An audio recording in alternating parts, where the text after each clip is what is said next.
JDS ಮಹಾಪತನ ಪ್ರಾದೇಶಿಕ ಶಕ್ತಿಯ ಸ್ವಯಂಕೃತ ಅಪರಾಧದ ಕಥೆ. ಕರ್ನಾಟಕದ ರಾಜಕೀಯ ಇತಿಹಾಸದಲ್ಲಿ ಒಂದು ಕಾಲದಲ್ಲಿ ರೈತರ ಧ್ವನಿ ಮತ್ತು ಪ್ರಾದೇಶಿಕ ಅಸ್ಮಿತೆಯ ಶಕ್ತಿಯಾಗಿ ಉಜ್ವಲವಾಗಿ ಬೆಳಗಿದ್ದ ಜನತಾದಳ ಸೆಕ್ಯುಲರ್ ಇಂದು ಅಸ್ತಿತ್ವಕ್ಕಾಗಿ ಹೋರಾಡುತ್ತಿದೆ.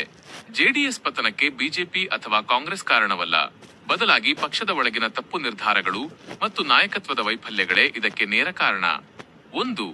ಕುಟುಂಬ ರಾಜಕಾರಣದ ಕಪಿಮುಷ್ಟಿ. ಜೆಡಿಎಸ್ ಎಂದರೆ ಅದು ಒಂದು ರಾಜಕೀಯ ಪಕ್ಷವಾಗಿ ಉಳಿಯದೆ ದೇವೇಗೌಡರ ಕುಟುಂಬದ ಖಾಸಗಿ ಆಸ್ತಿಯಂತೆ ಮಾರ್ಪಟ್ಟಿದೆ. ಎಚ್.ಡಿ. ದೇವೇಗೌಡರು ಪಕ್ಷ ಕಟ್ಟಿದರೂ ಅದನ್ನು ಎರಡನೇ ಹಂತದ ನಾಯಕರಿಗೆ ಹಸ್ತಾಂತರಿಸುವಲ್ಲಿ ವಿಫಲರಾದರು. ಎಚ್.ಡಿ. ಕುಮಾರಸ್ವಾಮಿ, ಎಚ್.ಡಿ.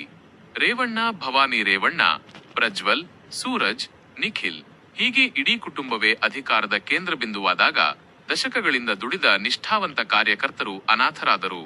ಪ್ರತಿಭಾವಂತ ಯುವ ನಾಯಕರಿಗೆ ಅವಕಾಶ ಸಿಗದೆ ಅವರು ಪಕ್ಷ ತೊರೆದದ್ದು ಜೆಡಿಎಸ್ ಪಾಲಿಗೆ ದೊಡ್ಡ ಹೊಡೆತವಾಯಿತು. 2. ಸಿದ್ಧಾಂತವಿಲ್ಲದ ಅವಕಾಶವಾದಿ ಮೈತ್ರಿ. ಜೆಡಿಎಸ್ ತನ್ನ ಸಿದ್ಧಾಂತದ ಸ್ಪಷ್ಟತೆಯನ್ನು ಸಂಪೂರ್ಣವಾಗಿ ಕಳೆದುಕೊಂಡಿದೆ.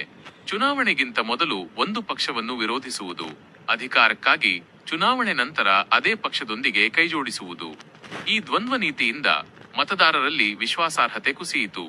ನಮಗೆ ಅಧಿಕಾರವೇ ಮುಖ್ಯ, ತತ್ವವಲ್ಲ ಎಂಬ ಸಂದೇಶ ರವಾನೆಯಾದದ್ದು ಜೆಡಿಎಸ್ ಪತನವನ್ನು ಅನಿವಾರ್ಯವಾಗಿಸಿತು. 3. ಜನರ ಹೋರಾಟಗಳಿಂದ ದೂರವಾದ ನಾಯಕತ್ವ. ಒಂದು ಕಾಲದಲ್ಲಿ ರೈತ ಹೋರಾಟಗಳ ಮೂಲಕವೇ ಗುರುತಿಸಿಕೊಂಡಿದ್ದ ಪಕ್ಷ ಇಂದು ನೆಲಮಟ್ಟದ ಹೋರಾಟಗಳಲ್ಲಿ ಕಾಣೆಯಾಗಿದೆ. ಬೆಲೆ ಏರಿಕೆ, ನೀರಿನ ಸಮಸ್ಯೆ ಅಥವಾ ರೈತರ ಸಂಕಷ್ಟಗಳ ಬಗ್ಗೆ ಬಲವಾದ ಧ್ವನಿ ಎತ್ತುವ ಬದಲು ನಾಯಕರು ಕೇವಲ ರಾಜಕೀಯ ಲೆಕ್ಕಾಚಾರ ಮತ್ತು ಮೈತ್ರಿಗಳ ಚರ್ಚೆಯಲ್ಲೇ ಮುಳುಗಿದ್ದಾರೆ. ಇದು ಗ್ರಾಮೀಣ ಭಾಗದ ಭದ್ರಕೋಟೆಯನ್ನು ಸಡಿಲಗೊಳಿಸಿದೆ. 4. ನೈತಿಕ ಪತನ ಮತ್ತು ಗಂಭೀರ ಆರೋಪಗಳು. ಜೆಡಿಎಸ್ ಪತನಕ್ಕೆ ಕೊನೆಯ ಮೊಳೆ ಹೊಡೆದದ್ದು ಕುಟುಂಬದ ಸದಸ್ಯರ ಮೇಲಿನ ಗಂಭೀರ ಆರೋಪಗಳು.